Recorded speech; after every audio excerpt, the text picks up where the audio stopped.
Hello, hello, beautiful souls, and welcome back to Embodied Divinity, where we explore the depths of the human experience, sacredness in the struggle, the power of authenticity in a world that often demands everything but that.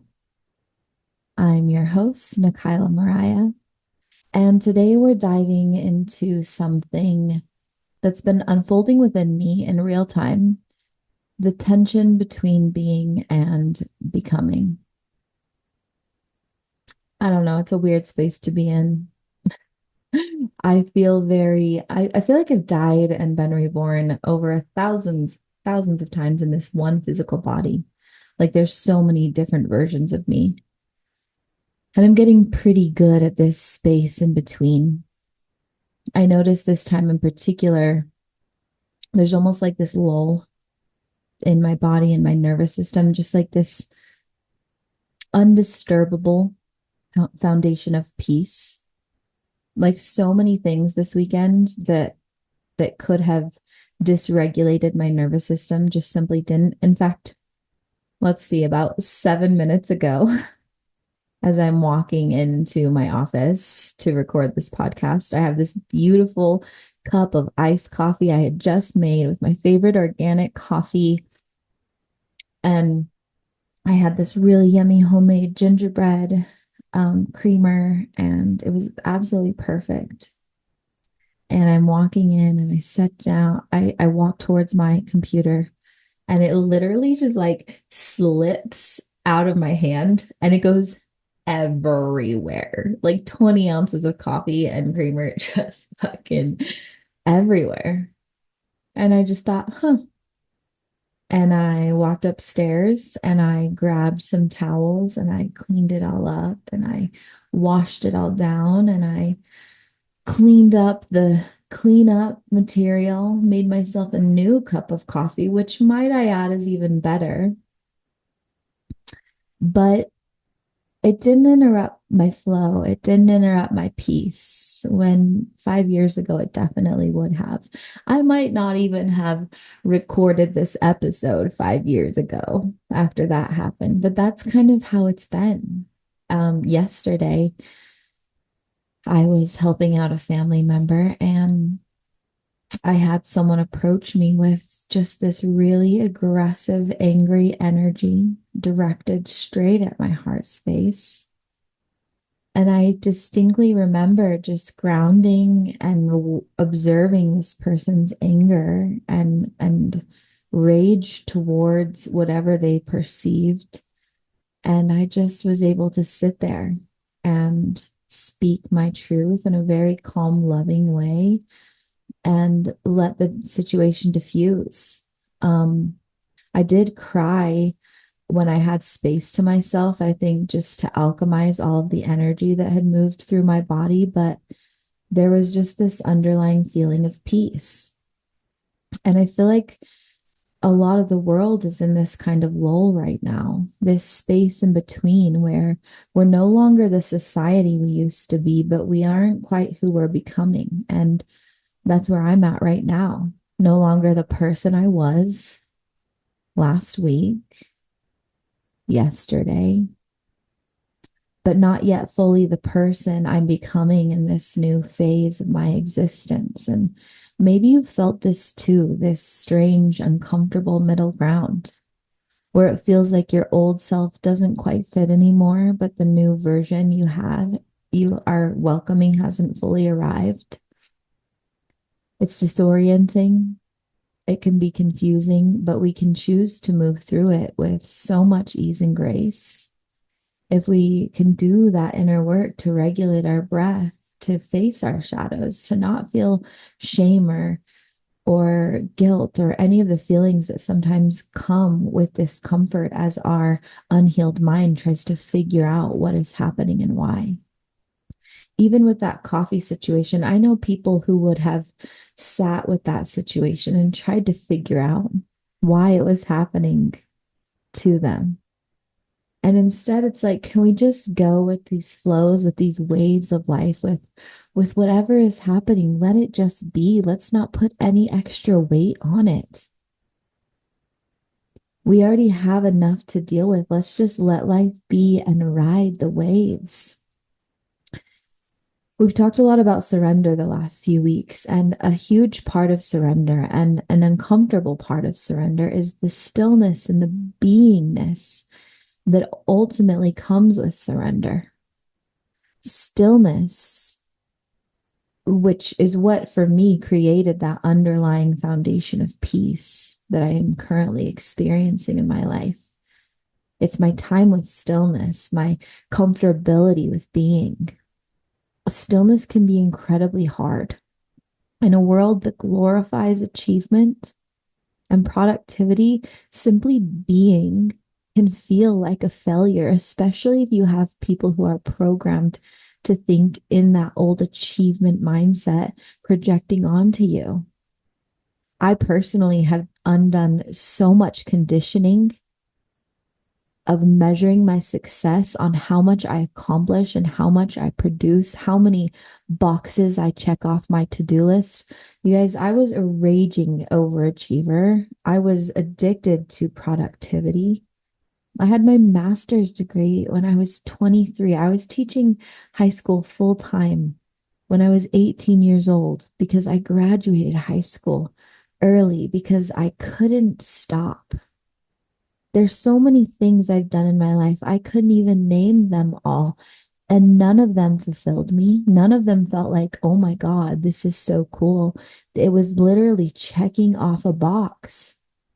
It was this desire to feel this gaping hole within me that I only knew how to fill with achieving and producing. And society has acclimated us to that kind of lifestyle. And we are seeing the crumbling of that way. There is such a return to the soul's natural rhythm, to the earth's heartbeat, to the slowing down, to the getting back to nature and stillness and calm. And it breaks my heart open with joy because this is the way it's always meant to be. This way of softness, this way of being, this way of slowing down enough to be present with ourselves and those we love. What happens when you strip away the productivity, the achievement, the desire to do the to-do list? What happens when you're no longer running on the hamster wheel of doing? What you're left with is just you. It's terrifying. It's liberating. It's so many things. Stillness forces us to face the parts of ourselves we'd rather avoid. The parts that whisper, you're not enough unless you're achieving.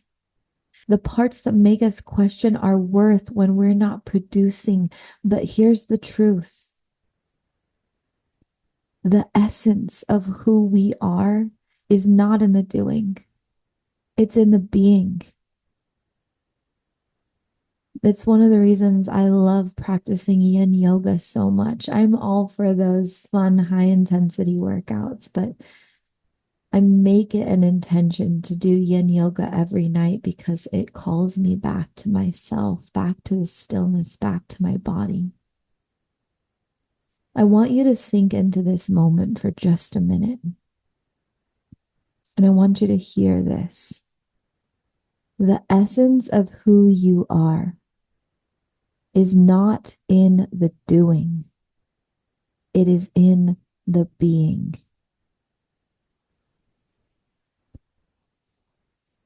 That being, especially when we're in this space in between, can feel so discombobulating.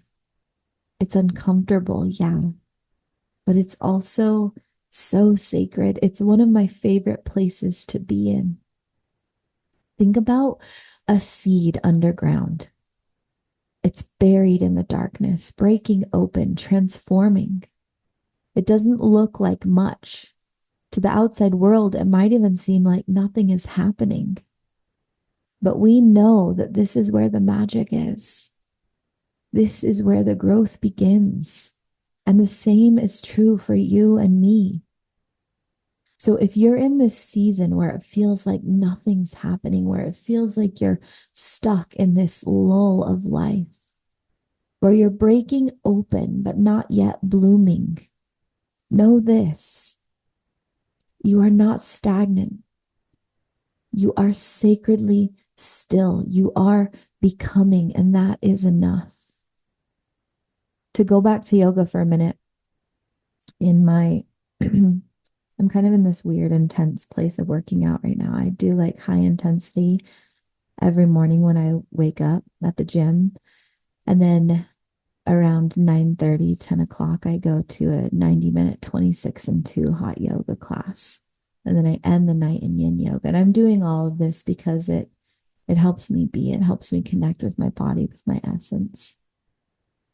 But in my 90-minute class, we do this series. It's 26 and 2. So you do 26 yoga poses and 2 breathing techniques. And in between, halfway through the 26 and 2, we move into the lying down series. And in between every single pose, we go into savasana, a period of rest.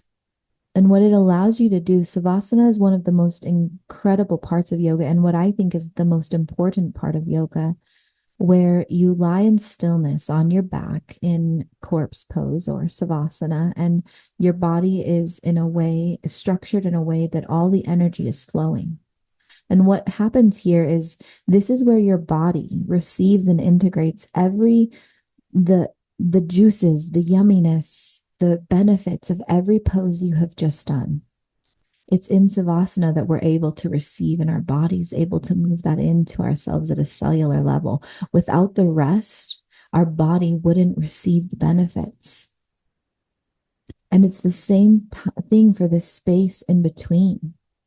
Your life up until this point, whether it's your 1,000th time of shedding layers and becoming a new you, or your first, without this period in between, without this place of seeming stagnancy that is really sacred stillness, we would not be able to receive all of the benefits of who we were, to integrate all of those parts of ourselves and transform into what we are becoming. I honestly don't know the direction my life is going right now, and it feels so scary. Because nothing that I used to do, nothing that I used to be fits anymore. But the one thing I know is that I'm breathing. I know my heart is beating, and I know my intuition is guiding me through it all. The universe has been saying to me over and over again, let me hold you through this. Let me guide you through this. And it's what's caused me to deepen into this next level of surrender, where I truly don't know what the next step is. As I'm speaking to you here, I don't know what the next step is after I get done recording this podcast, but I know it will come the moment that I finish this and sit in gratitude for this opportunity that I had to speak with you today. That is me going within and tuning into the flow of life, and you'll find your own way as well. But I'm going to give you some practical things you can do for embracing the stillness, so you're not just like, cool story, bro. So we talked in surrender. I gave you some techniques last week to really deepen in surrender. Stillness is goes hand in hand with that, but it's its own little journey. So the first thing I'm going to suggest is to create a space to be still. Set aside a time each day to simply be. If you're very uncomfortable with it, I recommend a practice like yin yoga or even one of my guided meditations. There will be one coming out Friday that will guide you deeper into stillness. Or you can just start with 5 minutes of sitting in the dark and breathing in through your nose and out through your mouth. It doesn't have to be long, but I want you to sit in silence every single day. You're scheduling this out in your calendar, in your daily structures, to feel your breath. Place your hand on your heart and remind yourself, this right here is enough. So we're creating a sacred space for stillness. Number two, we're going to reframe productivity. Instead of asking, what did I do today? I want you to start asking, how did I feel today? How did I show up for myself today? Shifting the focus from achievement to alignment. We are here on this earth to experience joy and pleasure and feeling completely alive.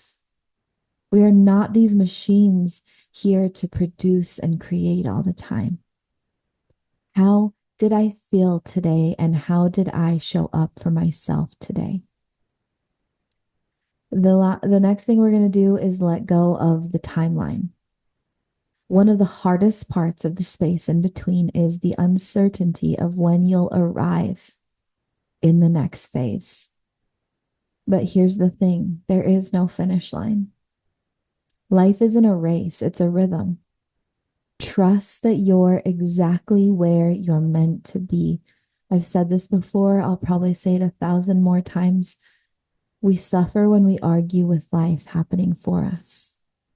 Whatever is happening right here, right now is perfect, even if it doesn't make sense to your ego. It didn't make sense to my ego that my coffee spilled all over the place.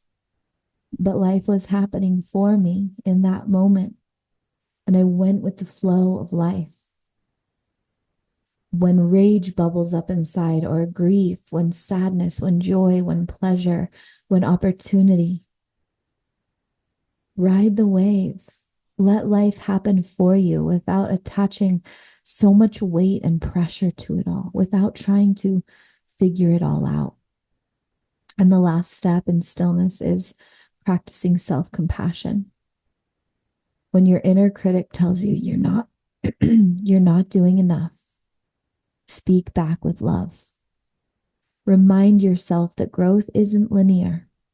Even rest and stillness are sacred parts of the process. So we're creating a sacred space for stillness. We're reframing productivity. We're letting go of the timeline and the outcome, and we're practicing self-compassion. I want to leave you with this today. You don't have to earn your worth. You don't have to hustle for your wholeness. You are enough right here, right now, in this moment of stillness and surrender. I invite you to close your eyes with me for a moment and take a deep breath. Feel your body, your heartbeat, the rise and fall of your chest. Know that you are held. Everything is working out for you in ways you cannot yet see. Trust that this in-between space is not a void. It's a womb, a place of creation, becoming, and transformation. Thank you for joining me today. I hope this conversation has offered you a sense of peace, a reminder that your beingness is more than enough, and that you can take with you some tools as you navigate your space of in-between. If this episode resonated with you, feel free to share it with someone who might need this reminder. And stay tuned for our stillness meditation next Friday. I love you guys. As always, breathe deep and plan on miracles.